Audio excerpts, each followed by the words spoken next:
There we go. So, hello. Would you like to say your name?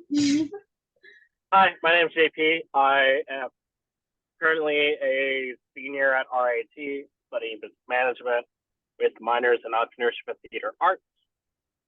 Um, After I graduate, ideally trying to be a live sound engineer, wherever that may take me. I don't know what else you want. No, that's great. Well, thank you so much for being interviewed. We're going to be talking today just kind of about what you do in the EDM industry and how you feel about whether it's commercialized or not, and the kind of cause and effects of that. Mm-hmm. The first question I had for you was, what first drew you to EDM? So when I was younger, like 2015 is when I like really full sailed into EDM, I'd say. So I did have a big Avicii phase back into like 2010. Or like put a year on it. Um, so like Avicii was like one of the bigger artists that was kind of foundational to me when I was growing up, along with like Zed, a little bit of Porter Robinson back in like early Worlds days. Looking back at like my music taste at that point, but a lot of it was like really fed and fueled by my interest in playing a little known game called League of Legends, and kind of the a lot of the scene in there was really focused on like EDM music, and then for like their Worlds event, they would always partner with some big EDM name to create their like soundtrack of like that season. And I think if I remember correctly, the like that first season I played, like was one of the tracks by Zed. I don't recall the name offhand, but it was like that was like one of my first forays, and then I found Clarity, and then it kind of kept going from there. That's interesting. So it's like kind of corporate partnership through the internet that sort of brought you Yeah, that's one way to put it. in. So how did you end up involved in like the proper EDM scene, and what do you do in the EDM scene now? Yeah. So basically, since whoopsie, I All forgot my good. that's a horn. So basically, figure out where to put you You're all good. there. So basically, 2 Novembers ago, a couple of my friends like said, "Hey, let's go see Slander and Buffalo at Riverworks." I was like, "Sure, why not?" Um, I basically kind of went solo, hung out with my friends, and met with my now ex. And, like had a lot of fun just dancing and vibing to like music that like I was actually kind of connected to and like grew up listening to. And so that kind of snowballed into when I saw Seven Lions with the rest of some of my friends inside our IT tech crew, and then also with that friend group. And then over that summer, I started to go into a bunch of shows. I saw Gigantic Nightmare at Brooklyn Mirage. That's a back to back of Big Gigantic and Nightmare. Um, Millennium, who was playing at Barclays Center with like opener or with William Black and Sudden Death as openers. Also saw Dead Mouse play a test pilot set, so that's like bagel techno scene. And then with my job with RIT Tech Crew over this past year, I got the fortunate ability to design a couple sound systems and work with the EDM club on RIT's campus and kind of like do fun system deployments to help like acoustically reinforce the music that's being played on stage. That's cool. So you were like kind of going to shows from like a bunch of different genres, and that's neat. Yeah, it's So my taste. I like to tell some of my friends a lot more melodic dubstep, and then occasionally just straight up dubstep, and then then I can like feather in a little bit of techno earlier. That's cool. So what would you say it's like being part of the EDM scene today? Um, I'd say like overall it's a very welcoming and inclusive space. Like just across every other thing I've done, it's kind of crazy and impressive how much people actually live to that whole slur, peace, love, unity, respect ideal. Um, Sometimes you run into some crowds that aren't really the vibe, and you can kind of tell that's like roughly what it's a younger crowd who may or may not have like learned about learn about the scene that much, or just are new, young, and don't really know how to behave at a concert. But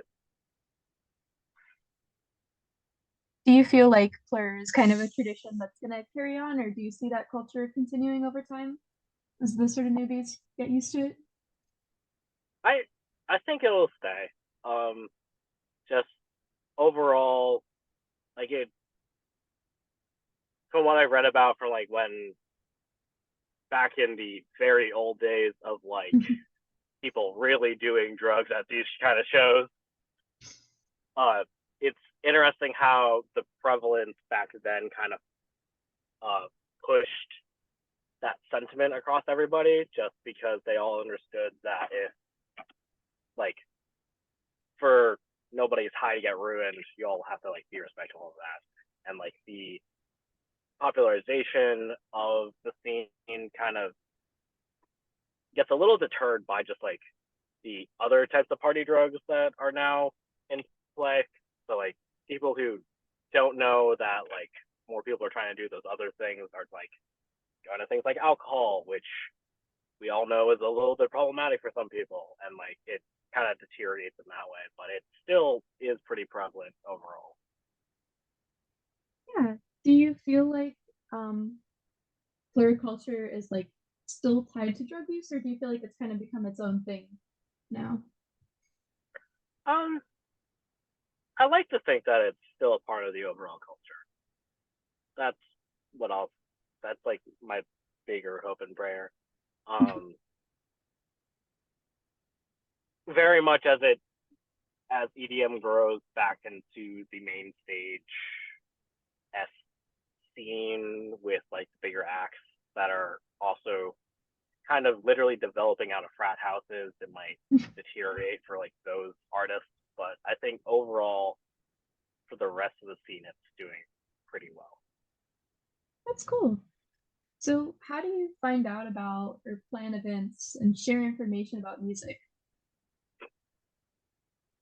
So events, I typically either a follow the artists that I really love, who majority of whom I found just hitting Spotify shuffle sometimes or hitting SoundCloud, and then just like shuffling, seeing what the hell I run into.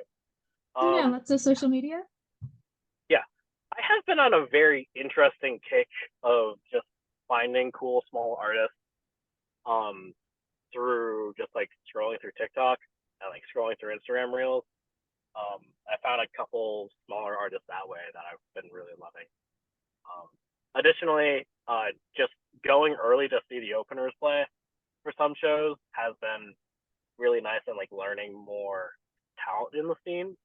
Um, there's one guy who I saw for that opened up for Seven Lines after party in San Francisco. His name's Yellowtail, who was like really, really good melodic DJ, and like his set blew my mind when I saw it. And then he posted on SoundCloud the entire set again later, and like it went on repeat for in my car for a couple of weeks, and like That's cool. he's still pushing out more and more music. I'm like, yes, keep doing it, because So like it's you, yeah. Sorry, I didn't mean to cut you off.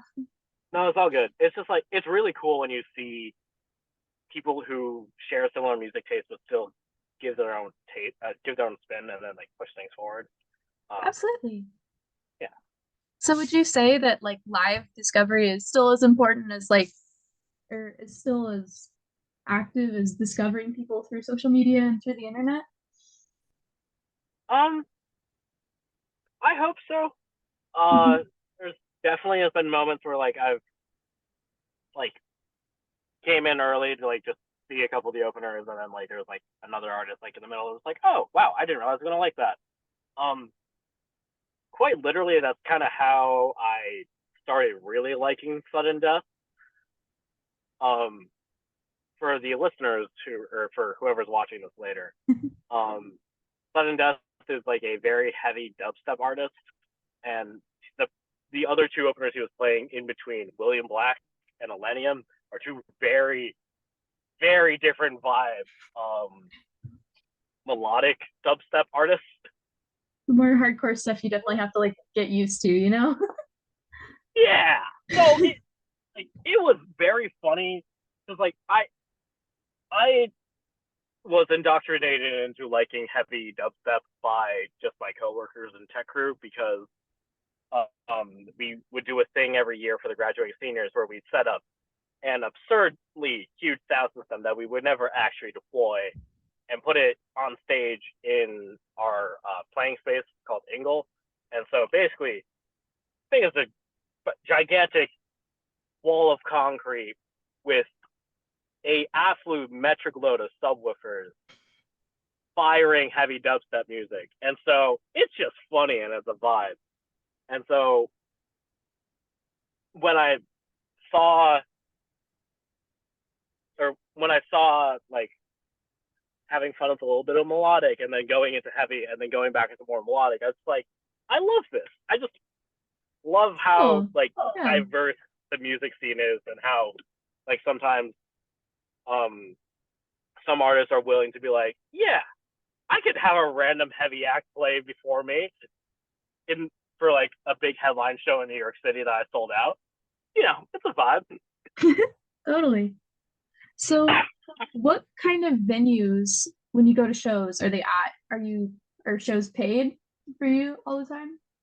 Uh, yeah, typically I don't really go to that many undergrounds because where I live, uh, I live in Connecticut, not exactly known for our EDM scene in general. Quite literally, it died out after the 2010 to 11, like the early 2000 to like mid 2010 boom and bust. Like it just died out. Mm. I only recently learned that there was a scene back in those days through going to like a small festival in Philadelphia called Hijinks, where like I ran into a couple of people from Connecticut. And they're like, "Oh yeah, there used to be a couple of venues around. They just like all closed down because everybody like created Ponzi schemes out of them." I'm like, pause. What? Yeah. Do you Like, feel like, in your experience, the shift towards like, do you feel like it's been like just a shift where there's less venues and less underground, or just more towards the venues and away from underground, in your opinion? um, from what I've seen, it's a shift more towards venues and less towards underground. Why do There is you feel that still is? I'm sorry, I didn't mean to cut you off. no, that's fair. I like the realist and business major in me says that people just perceive it as safer Mm, because you do have those people checking in or patting people down, making sure they don't have weapons. Whereas like the underground, you're really just full trusting everybody. Um, do you feel like there's talking to been a difference in like the trust people have for each other in the scene? I I don't know necessarily. Uh, definitely there's a large sense of distrust towards brand new people because I feel like a lot of people misinterpret that like, oh, a bunch of people from fraternities like these artists, so therefore their craft's going to be bad. Like that feels like a gross dilutement, or not dilutement, like a gross reductionism of an artist. But like it, I don't know. I don't. There's like one person I like was talking to who's like was doing a bunch of stuff in the underground scene in Toronto, and she was having a bunch of fun with it. I think it's really just a matter of where you are. Because I feel like people in bigger cities are able to have more of an underground scene in comparison to like the suburbs of Connecticut. Because Yeah. It I definitely. kid you not, my house is in the middle of the woods. There, if I try to put a speaker a little too loud and boom, some nature person's gonna yell at me for it. Like it's kind of just how that is. Yeah, So it's very location based. yeah, but like I feel like in from what I've seen, Cali and New York and a couple other cities still have an underground scene. It's just really a matter of how deep you've gone into the scene and whether or not you enjoy it and trust everybody who's running it. Totally. So, do you feel that the scene is more commercialized or commodified than it used to be? And kind of why or why not, if you do? I mean, kind of hard to say. Uh, I mean, with the advent of like some labels like Monster Cat and just like bigger labels that are pushing things into like commercial media, I guess you could say it's a lot more commercialized.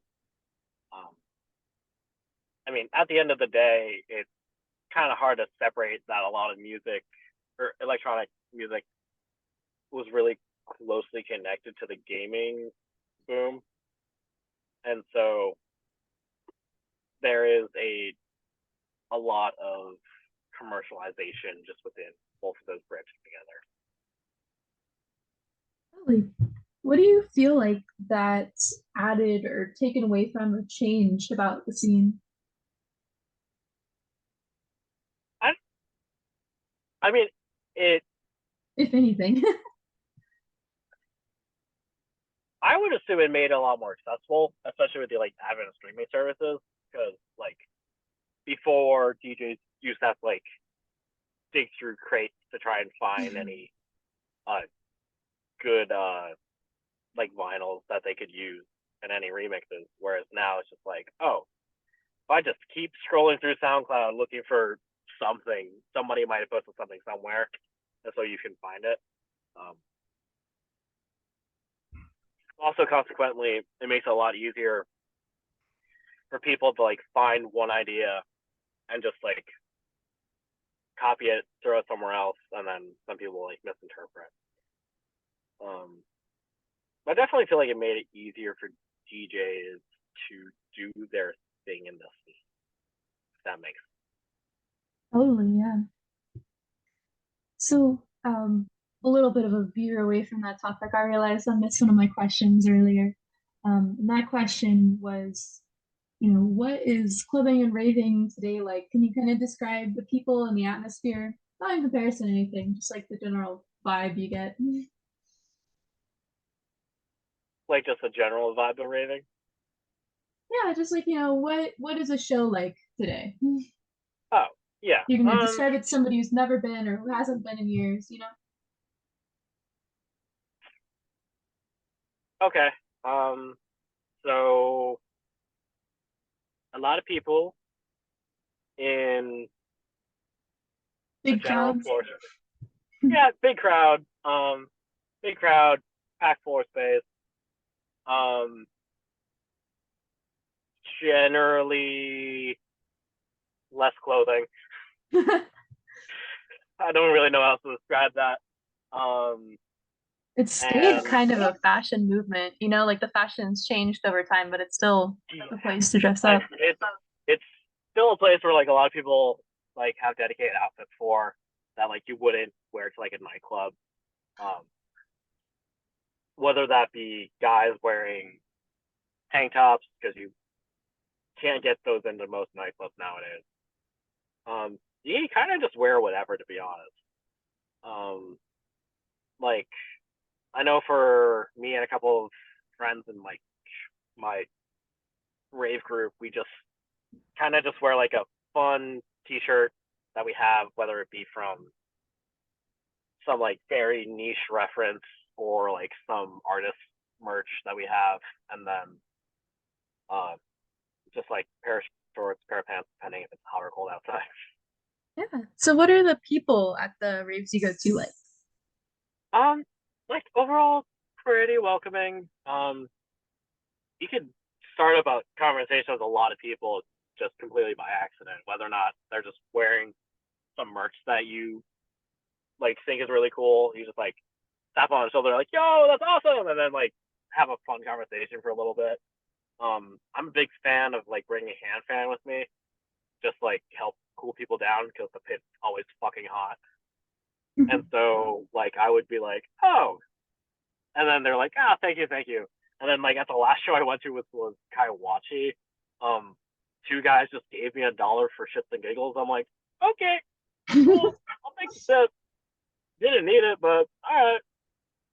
Um, Now you have $1. and now I have $2 actually, or more, and I could have bought in a drink. There But you go. yeah, but like pretty fun. Like I like the crowd vibes for the most part. Depending on the artist, you will get like small mosh pits that are very hit or miss depending on what venue you're in. If you're at like a Buffalo Riverworks, that was painful. um, well, so like Riverworks is like a concrete floor venue that tends to overpack because of the fact that they sell their GA for the capacity of 2 floors, but most people end up just sticking to the first floor. Oh, I So see. by consequences of just how people like to pack themselves in like sardines, it kind of compounds like that. Yeah, but for Same the thing most part, it happened. sounds pretty organized. What? For the most part, it sounds pretty organized and pretty laid back and friendly. Yeah, definitely. It's a very laid back vibe. Everybody just vibing, enjoying music, dancing. Um, nothing too crazy. Totally. Well, those are the questions I had. Is there anything you'd like to add or any additional thoughts you had? Um,